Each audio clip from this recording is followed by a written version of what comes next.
La Cour constitutionnelle vient de donner l'autorisation au peuple de choisir entre le laxisme et entre la revendication du respect des engagements internationaux, par exemple, en application des décisions de la Cour africaine des droits de l'homme. Le Bénin est signataire de la Charte africaine de la démocratie, des élections et de la gouvernance, 2007, adoptée en 2007 à Addis Abeba.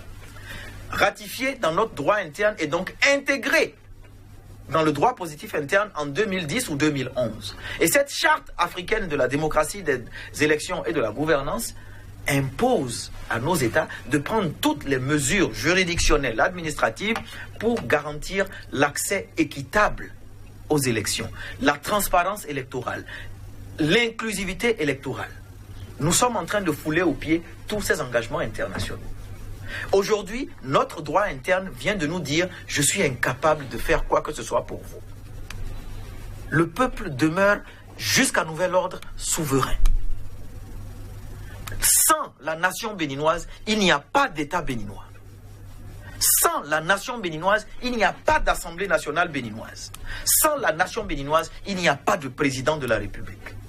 Donc, la Cour vient de nous dire, au-delà du parrainage, si quelqu'un décide demain de proroger par une révision de la Constitution son mandat de 2 ans, je ne pourrai rien faire pour l'en empêcher.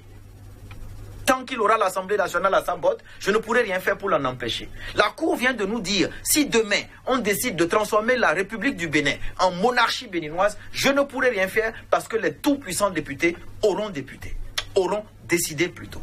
Donc, puisque nous sommes aujourd'hui face à une espèce de lâcheté juridictionnelle, une espèce de démission de la Cour constitutionnelle, le dernier mot revient à la nation béninoise.